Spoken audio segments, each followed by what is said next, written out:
Hello everyone, I'm Shahbaz and today we are discussing about our next topic which is wave motion and sound.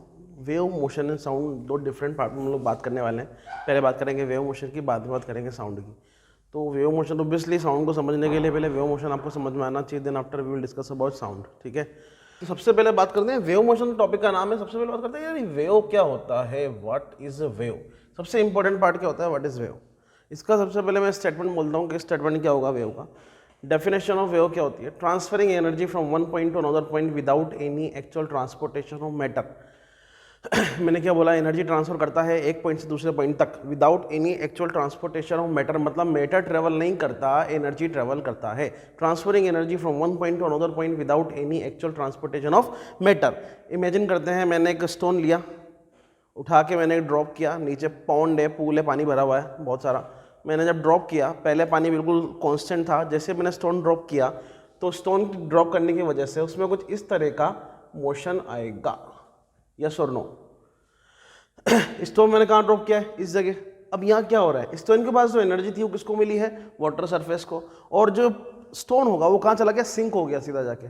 ठीक है, settle down हो गया. ये तो clear है. अब यहाँ पर आपका एनर्जी किसको मिला है, सरफेस को. तो क्या कर रहा है, जो वाटर है वो ट्रेवल कर रहा है, उसमें एनर्जी ट्रेवल कर रही है इस डायरेक्शन में. इसको मैंने बोला वन पॉइंट, इसको मैंने बोला अनदर पॉइंट. ठीक है, ये सेकंड नंबर पॉइंट है, इसको मैंने क्या बोल दिया, अनदर पॉइंट. तो यहाँ से क्या बोला मैंने, एनर्जी ट्रांसफर कर रहे, transferring energy from one point two another point without any actual transportation of matter. It means matter travel नहीं करता, ओनली क्या ट्रेवल करता है, आपका एनर्जी. मैटर क्या कर रहा है, आपका चुप जा रहा है, अंदर चला जा रहा है, सेटल डाउन हो जा रहा है. ठीक है, तो वेव का मैंने डेफिनेशन क्या बोला कि transferring energy from one point two another point. मतलब वेव मोशन में ओनली एनर्जी ट्रेवल करता है, मैटर मतलब मास ट्रेवल नहीं करता.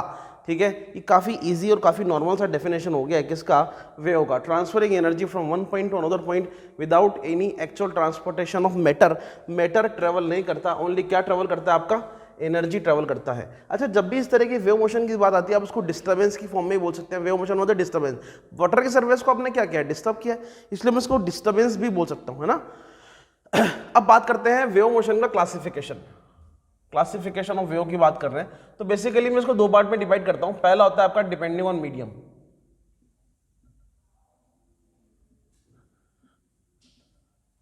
और सेकंड नंबर होता है आपका डिपेंडिंग ऑन डायरेक्शन.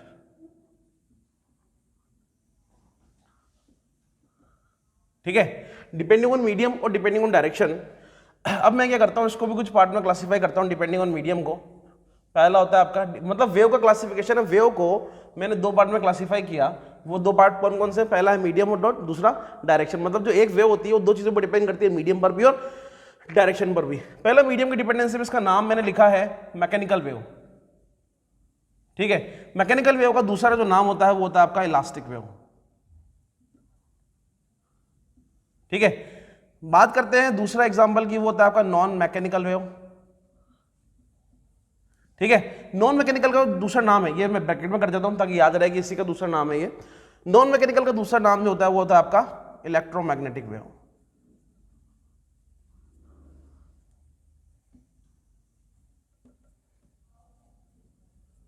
ठीक है, अगर मैं इसके एग्जांपल की बात करूं तो मैकेनिकल वेव का एग्जांपल क्या होगा, बहुत बेसिक सी बातें कर रहा हूं मैं, साउंड वेव. ठीक है, अगर नॉन मैकेनिकल की बात करूं तो उसका एग्जांपल क्या होगा आपका, लाइट वेव. ठीक है, ये इसके एग्जांपल्स होंगे यहां पे. तो पहले हम इसका क्लासिफिकेशन कर लेते हैं, बाद में हम इसको पूरा डिटेल में एक्सप्लेन करेंगे एक साथ. अगर मैं इसके पार्ट्स की बात करूं तो इसको मैंने दो पार्ट में फिर से डिवाइड किया हुआ है. पहला होता है आपका longitudinal wave.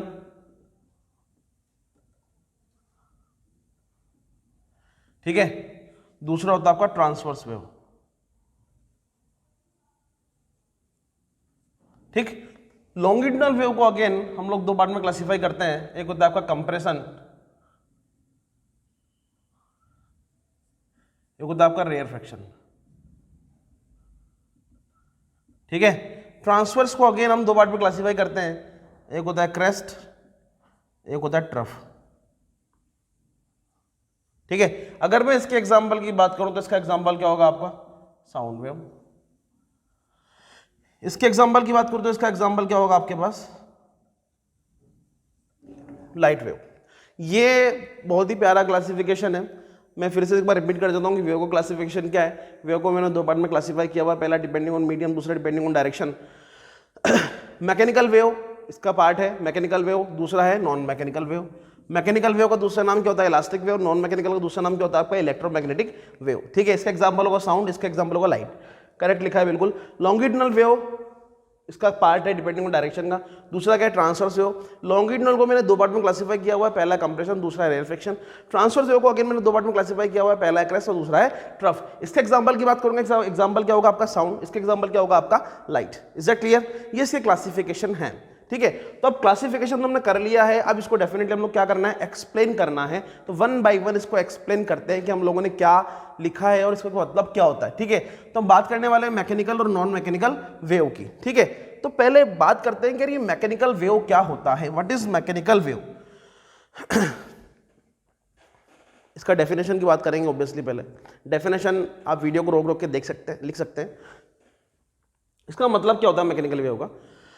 Mechanical wave are those wave which required a material medium. मैंने क्या बोला, विच रिक्वायर्ड, मैं यहां लिख देता हूं, which required a material medium. ठीक है, मैंने क्या बोला, mechanical wave are those wave which required a material medium for its propagation.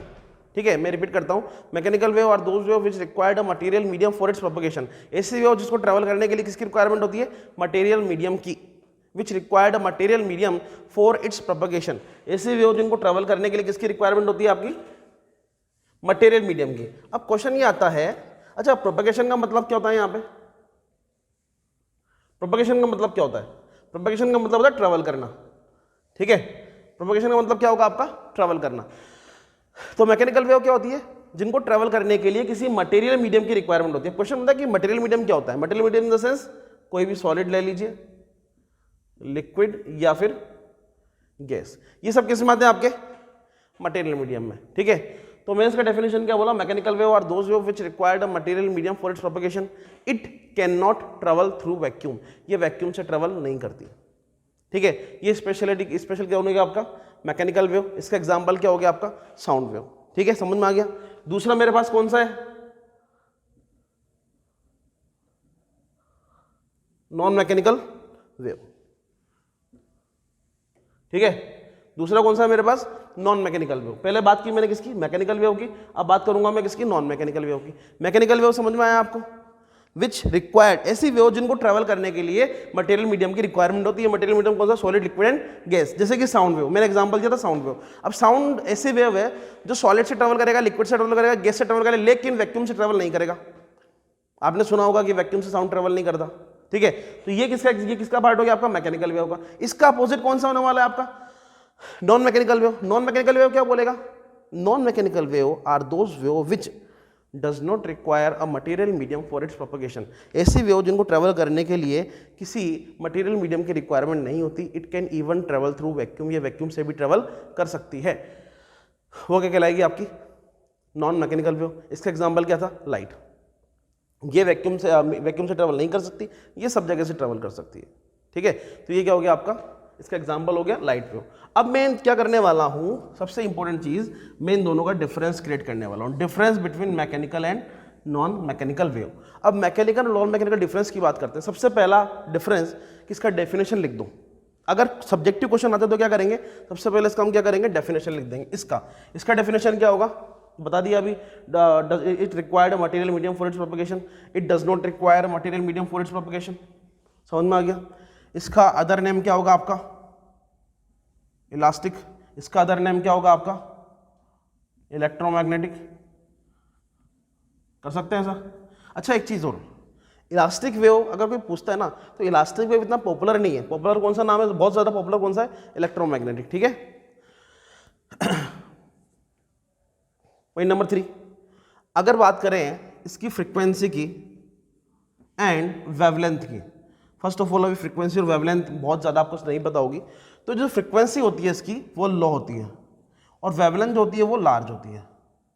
ठीक है, ये आप समझ लीजिए कि ये मैं क्वेश्चन मार्क कर देता हूँ यहाँ पे, कि हमें थोड़ी देर बाद अभी पढ़ने वाले हैं हम लोग इसको, वेवलेंथ और फ्रीक्वेंसी। तो आपको ध्यान रखना है कि जो मैकेनिकल वेव होती है उनकी फ्रीक्वेंसी लो होती है और वेवलेंथ लार्ज होती है, जबकि इसका अपोजिट यहाँ पर जो फ्रीक्वेंसी होती है क्या होती है आपकी, हाई होती है, लार्ज होती है, और जो वेवलेंथ होती है, वेवलेंथ का सिंबल बनाया है मैंने डायरेक्टली ना, इस सिंबल को क्या बोलते हैं, वेवलेंथ के सिंबल को लैम्डा, और वो क्या होती है यहां पर लो।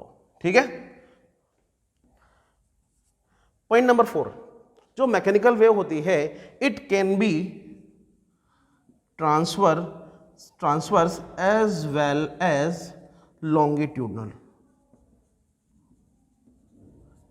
मतलब ये ट्रांसफर्स भी हो सकती है और लॉन्गिट्यूडनल भी हो सकती है, मतलब डिपेंडिंग ऑन डायरेक्शन की बात कर रहा हूं मैं।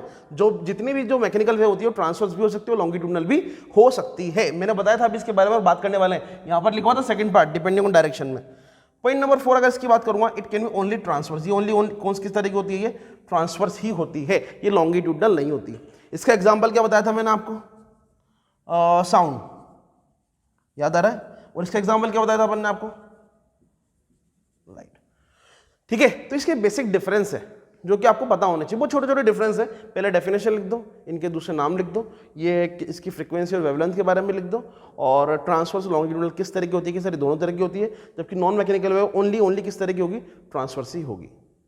ठीक है, और इनके एग्जाम्पल मैंने यहाँ पर लिख दिए। तो ये क्या पार्ट हुआ आपका, ये पार्ट हुआ difference between mechanical and non mechanical wave. ठीक है, अभी हम क्या करने वाले हैं, नेक्स्ट क्या करने वाले हम लोग बात करने वाले हैं नेक्स्ट पार्ट की, डिपेंडिंग ऑन डायरेक्शन के बाद। ठीक है, तो हमारा जो नेक्स्ट टॉपिक है वो क्या है, डिपेंडिंग ऑन डायरेक्शन। इससे पहले क्या कहते हैं, depending on medium. Depending on direction again मैंने इसको कितने पार्ट में क्लासिफाई किया हुआ है, 2 पार्ट में। पहला होता है ट्रांसवर्स वेव। अब ट्रांसवर्स वेव होता क्या है, पहले ये देखते हैं कि इसमें क्या बोला मैंने, particle of the medium vibrate. Medium के पार्टिकल इसमें क्या करते हैं, वाइब्रेट करते हैं perpendicular to the direction of the wave propagation. जैसे कि मान लेते हैं ये आपका वेव है और वो इस डायरेक्शन में ट्रेवल कर रहा है, तो मीडियम के पार्टिकल कैसे ट्रेवल करेंगे, perpendicular to the direction of the wave propagation. मतलब वेव अगर उधर जा रही है तो पार्टिकल ऐसे ट्रेवल करेंगे, इस तरह ट्रेवल नहीं, सॉरी, वाइब्रेट मतलब जाएगा फिर आएगा, जाएगा फिर आएगा। ठीक है, वेव अगर उधर जाएगा तो पार्टिकल ऐसे वाइब्रेट करेंगे। ठीक है, तो ये बोला मैंने transverse wave, particle of the medium vibrate perpendicular to the direction of the wave propagation. ठीक है, इसको मैंने 2 पार्ट में क्लासिफाई किया हुआ था, पहला था क्रेस्ट, एक था ट्रफ। ठीक है, अब इसमें क्रेस्ट और ट्रफ क्या होता है मैं आपको बता देता हूं, जैसे कि मैं अलग बना लेता हूं। देखिए ये वेव है, अपर पार्ट जो होगा टॉप मोस्ट वो क्या होगा आपका क्रेस्ट, लोअर पार्ट क्या होगा आपका trough. Top most part of the wave crest, lower most trough. ठीक है, particle of the medium vibrate perpendicular to the direction of the wave propagation. Wave उधर जा रही है, पार्टिकल ऐसे ऐसे या फिर ऐसे ऐसे वाइब्रेट कर रहे हैं परपेंडिकुलर डायरेक्शन में।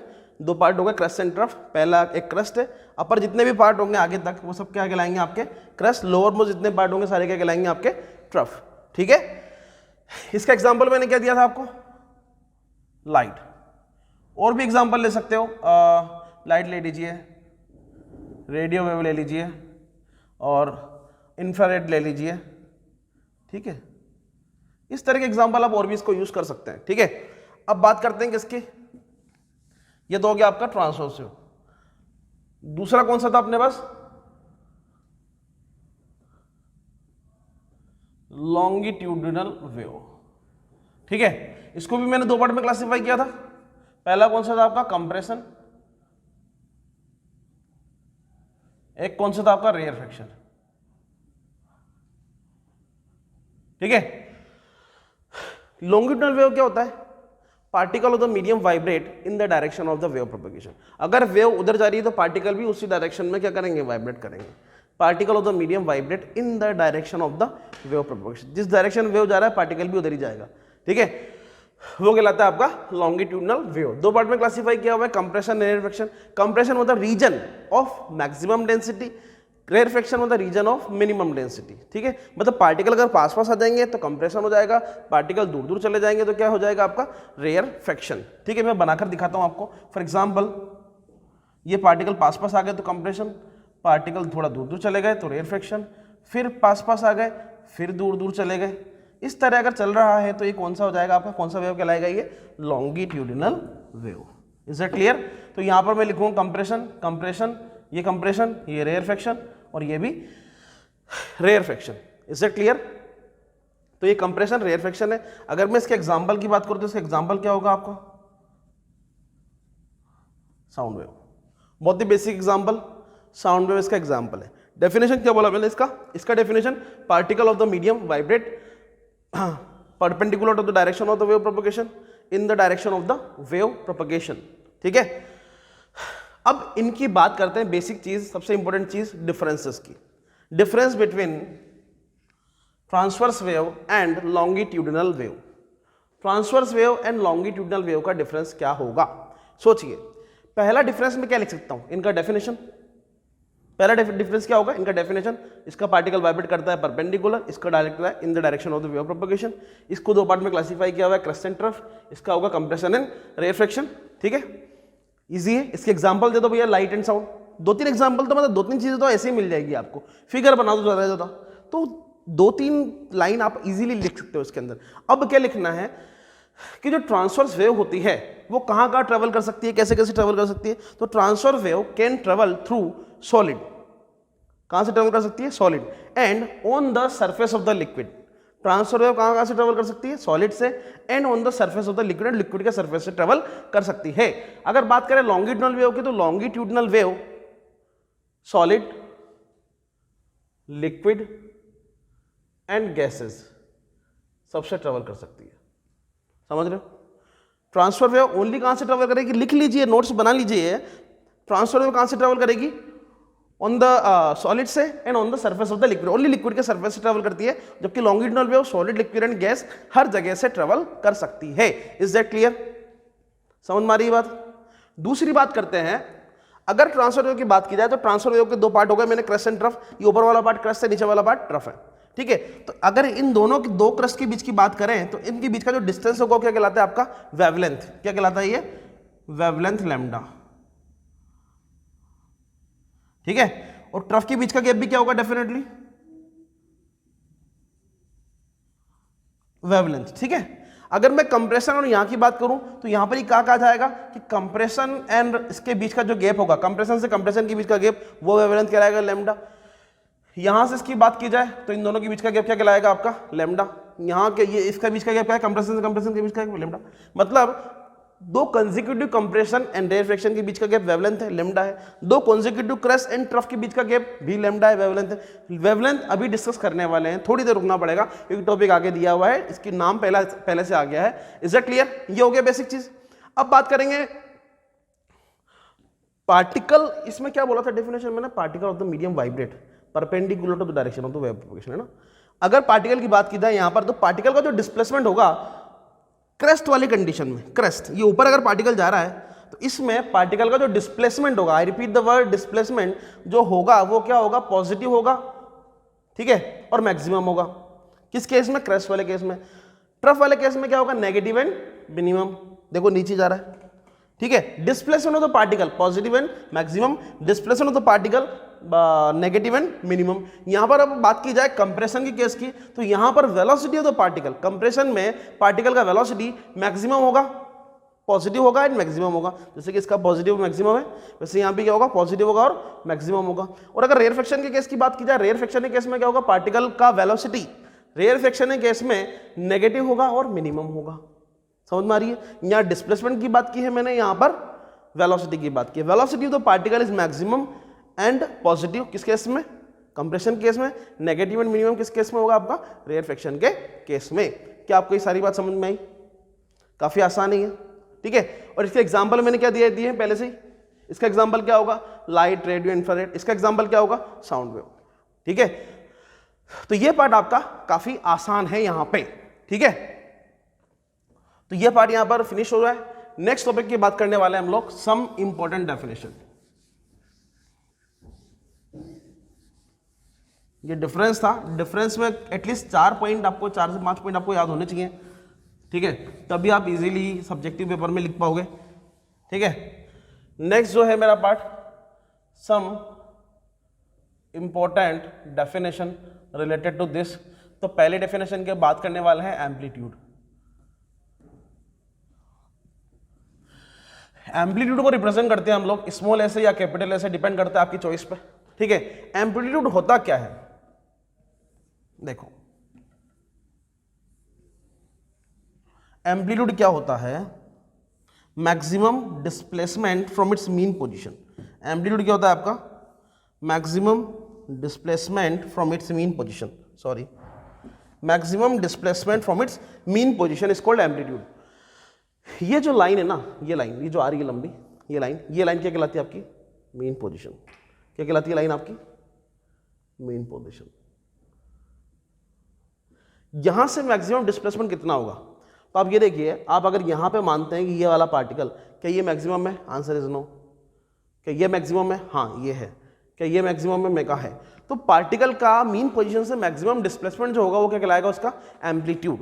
ठीक है, डिस्प्लेसमेंट की बात कर रहा है, तो अगर मैं इसकी यूनिट की बात करूंगा तो यूनिट किस माननी चाहिए आपकी? मीटर में। अरे लेंथ ही तो है भैया। ठीक है, तो एम्पलीट्यूड क्या हो गया आपका? Maximum displacement from its mean position is called amplitude. काफी आसान है। ठीक है, नेक्स्ट बात करते हैं वेवलेंथ। बड़ी दिनों से, बड़ी देर से हम लोग इसका वेट कर रहे थे। वेवलेंथ क्या होता है? अच्छा, वेवलेंथ को मैं रिप्रेजेंट करता हूँ किससे? सिंबल से। लैम्डा बोलते हैं इसको। थोड़ा देख लो, शक्ल में ऐसा दिखता है, उल्टा वाई बोलते हैं कुछ लोग इसको। ठीक है, तो वेवलेंथ है ये। और वेवलेंथ क्या होता है? Length of one complete cycle is called wavelength. क्या बोला? Length of one complete cycle is called wavelength. एक साइकिल का कंप्लीट लेंथ जो होता है ना, वो क्या कहलाता है? जैसे कि मान लीजिए साइकिल के पेडल देखे यूं, तो एक साइकिल का कंप्लीट, देखो इस हाथ पे घड़ी बंधी हुई है, ऊपर देखिए ये हाथ घूम के वापस अपनी जगह आ जाए तो कब आएगा? अब आया। तो इसने अपना पूरा साइकिल कंप्लीट किया, देखो आया। तो जब पूरा साइकिल कंप्लीट होगा, वो पूरा साइकिल क्या कहलाएगा आपका? वेवलेंथ। लॉजिक समझ में आया नहीं आया? सबसे important definition, length of one complete cycle is called wavelength. समझ में आ गया? बहुत आसान है।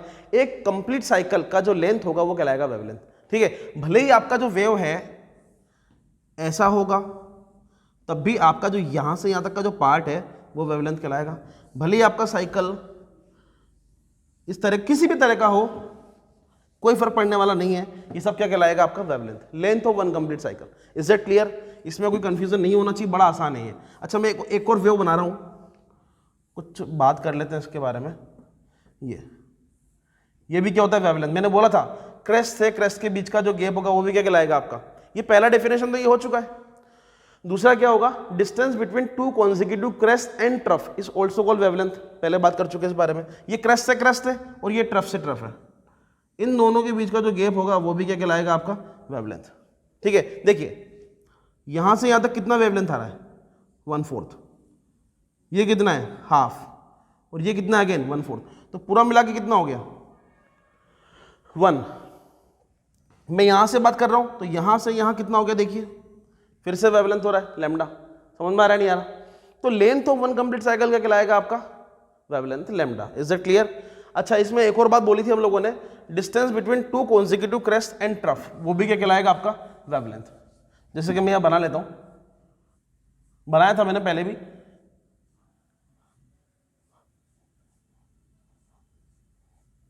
ठीक है, जैसे कि ये कंप्रेशन है, ये कंप्रेशन है, ये रेयरफेक्शन है, ये रेयरफेक्शन है। तो कंप्रेशन से कंप्रेशन के बीच का गैप क्या होगा? वेवलेंथ। ये भी क्या हो जाएगा आपका? वेवलेंथ। ठीक है, तो distance between two consecutive crest and trough वो भी वेवलेंथ होगा। ठीक है, अच्छा मैं अगर आपसे ये सवाल पूछूं कि यहां से यहां के बीच का गैप कितना होगा, बताना एक बार। आप बोलोगे λ/2। अरे हाफ ही तो हो रहा है लैम्डा। समझ में आ रही बात? तो ये भी वेवलेंथ है, ये भी वेवलेंथ है। इस तरह हम लोग इसको कर सकते हैं, ये वेवलेंथ कहलाता है। अगर मैं इसकी यूनिट की बात करूं तो लेंथ की बात कर रहा है, वेवलेंथ, तो यूनिट कितना हो जाएगा इसका? मीटर। यूनिट क्या होगा इसका? मीटर। ठीक है, length of one complete cycle is called length, unit क्या होगा इसका? मीटर। तो 2 पॉइंट हम लोगों ने पढ़े, amplitude and wavelength. Third point की बात करते हैं। थर्ड पॉइंट क्या होगा? फ्रीक्वेंसी। फ्रीक्वेंसी को हम लोग रिप्रेजेंट करते हैं किससे? एन से। Frequency represent by n. Frequency क्या होता है? Number of vibration completed by a particle in 1 second. क्या बोला मैंने? Number of vibration completed by a particle in 1 second, की एक वाइब्रेटिंग पार्टिकल 1 सेकंड में कितनी बार वाइब्रेट करता है, वो कहलाता है उसका फ्रीक्वेंसी। एग्जांपल लेता हूं, ये मान लेते पार्टिकल है, एक ये पार्टिकल है, 2 पार्टिकल है मेरे पास। मैंने इन दोनों को टाइम दिया 1 सेकंड का, मैंने कहा जितना दौड़ना है दौड़ लो। एक ने दौड़ा इतना, एक ने दौड़ा 1 सेकंड में। कौन ज्यादा तेज चला? किसने ज्यादा वाइब्रेशन किया? आप बोलोगे इसने। जिसने 1 सेकंड में ज्यादा वाइब्रेशन की वो उसका फ्रीक्वेंसी कहलाता है। 1 सेकंड में कितने वाइब्रेशन हो रहे हैं वो उसका क्या कहलाएगा भैया, ये देखो 1 2 3 4 कितने वाइब्रेशन हो रहे हैं, मैंने इनको टाइम दिया कितना, ओनली 1 सेकंड का टाइम दिया है। एक और पार्टिकल है मेरे पास, उसको भी मैं 1 सेकंड का टाइम दे रहा हूं, ये देखो इसको भी मैंने 1 सेकंड का टाइम दिया, इसको भी 1 सेकंड का टाइम दिया। इसकी फ्रीक्वेंसी कितनी हो रही है, 1 कंप्लीट साइकिल, कितने साइकिल कंप्लीट हो रहे हैं 1 सेकंड में, 1 2 3 4। तो इसका जो एन होगा, इसका फ्रीक्वेंसी होगा कितना हो जाएगा 4, और फ्रीक्वेंसी का ऐसा यूनिट पता है क्या होता है, हर्ट्ज, HZ, ठीक है। 1 सेकंड में इसके कितने वाइब्रेशन हो रहे हैं 2 हर्ट्ज, देख लो, समझ रहे हो। 1 सेकंड में एक पार्टिकल कितनी बार वाइब्रेट करता है, 1 सेकंड में 100 बार कर रहा है, 200 बार कर रहा है, 1000 बार कर रहा है, कोई मतलब नहीं है, बस ये देखना है कि 1 सेकंड में कितनी बार वाइब्रेशन हो रहे हैं, वो क्या कहलाएगा उसका frequency. Number of vibration completed by a particle in 1 second, कि एक वाइब्रेटिंग पार्टिकल 1 सेकंड में कितनी बार वाइब्रेट करता है वो कहलाता है उसका फ्रीक्वेंसी। इसी का रिलेटेड टॉपिक है टाइम पीरियड, दोनों का रिलेशन भी है। टाइम पीरियड को रिप्रेजेंट करते हैं किससे, टी से। इसका डेफिनेशन रिपीट करते हैं, दोनों के डेफिनेशन में थोड़ा सा कंफ्यूजन हो जाता है। डेफिनेशन क्या है इसका, number of vibration in 1 second. एक वाइब्रेटिंग पार्टिकल 1 सेकंड में कितनी बार वाइब्रेट करता है वो क्या लाएगा उसका फ्रीक्वेंसी।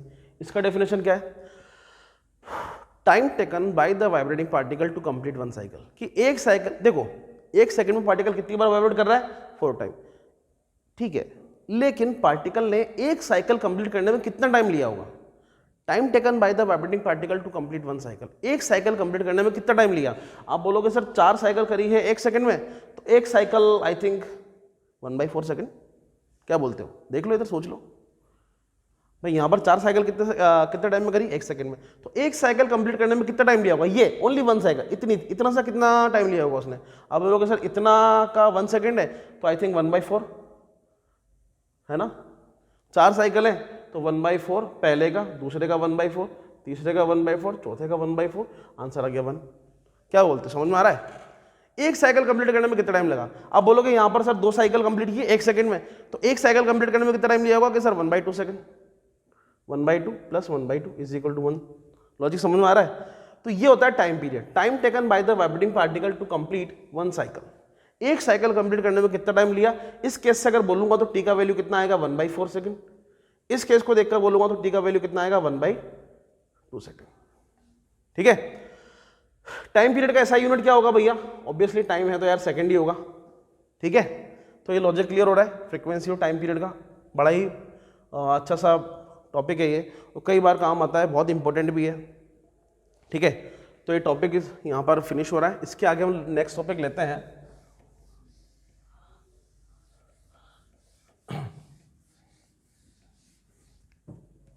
टॉपिक का नाम है relation between frequency and time period. शायद आपको देखा देखा लग रहा होगा, अब ये भी किया हम लोगों ने। क्या रिलेशन होता है फ्रीक्वेंसी और टाइम पीरियड का। ठीक है, तो फ्रीक्वेंसी और टाइम पीरियड का रिलेशन होता है n = 1/t। यहाँ पर n क्या है, फ्रीक्वेंसी है, और t क्या है, टाइम पीरियड। ठीक है, ये दोनों का रिलेशन है। ठीक है, अब आपको सोचना है कि अगर मुझे टाइम पीरियड निकालना है, टाइम पीरियड गिवन है, तो फ्रीक्वेंसी निकाल लेंगे। अभी थोड़ी देर पहले जो सवाल किया था हम लोगों ने, उसका फ्रीक्वेंसी कितना आया था 4 सेकेंड, और इधर कितना आया था, सॉरी सेकंड क्या होगा, हर्ट्स होगा ना, इधर कितना आया था 2 हर्ट्स, याद है। अब यहां पर देखिए कि अगर मैं आपसे बोलूं कि टाइम पीरियड गिवन है, जैसे कि ये केस मान लेते हैं, इसमें टाइम पीरियड कितना दिया हुआ है 1/4, तो क्या यहां पर मैं फ्रीक्वेंसी निकाल सकता हूं इस फॉर्मूले की हेल्प से। कितना हो जाएगा, यही निकाल लेते हैं। n = कितना फॉर्मूला है 1/t, तो 1/t का वैल्यू कितना है 1/1/4। t का वैल्यू यहां पुट कर दिया मैंने, तो n का वैल्यू कितना आया इस केस से 4 हर्ट्ज। समझ में आ रहा है। अच्छा, एक चीज और बताऊं मैं आपको, यहाँ पे फ्रीक्वेंसी का यूनिट क्या बताते हैं अपन, हर्ट्ज, और टाइम पीरियड का यूनिट क्या बताते हैं अपन, सेकंड। ठीक है, तो हर्ट्ज = कितना हो रहा है 1/सेकंड। मतलब आप ऐसा भी बोल सकते हैं t = 1/n, मतलब 1 फ्रीक्वेंसी। मतलब अगर मैं बोलूंगा तो सेकंड = 1/हर्ट्ज और हर्ट्ज = 1/सेकंड, ऐसा मैं लिख सकता हूं क्या, समझ रहे हो। जैसे सेकंड है 1 सेकंड लिखा हुआ है, इसको मैं 1/हर्ट्ज भी लिख सकता हूँ, करेक्ट है, गलत नहीं है। यहाँ हर्ट्ज लिखा हुआ है, इसको मैं 1/सेकंड भी लिख सकता हूँ, करेक्ट है। ठीक है, तो ये इनमें क्या होता है, रिलेशन होता है। हाँ, एक छोटा सा क्वेश्चन बनता है ऑब्जेक्टिव यहाँ पर कि what is the product of frequency in time period. Frequency and time period को अगर प्रोडक्ट कर दूं तो n dot T is equal to कितना होगा, हमेशा 1। मतलब फ्रीक्वेंसी और टाइम पीरियड का जो प्रोडक्ट होगा हमेशा किसके बराबर होगा, 1 के बराबर। ठीक है, एग्जाम्पल के लिए यहाँ पर फ्रीक्वेंसी कितना है 4 और टाइम पीरियड कितना है इसका 1/4, करके देख लो। फ्रीक्वेंसी का वैल्यू 4 इंटू 1/4 करेंगे तो वैल्यू कितना आएगा 1। It is always 1। ये रिलेशन है फ्रीक्वेंसी एंड टाइम पीरियड का। ठीक है, एक और छोटा सा रिलेशन होता है यहां पे, रिलेशन बिटवीन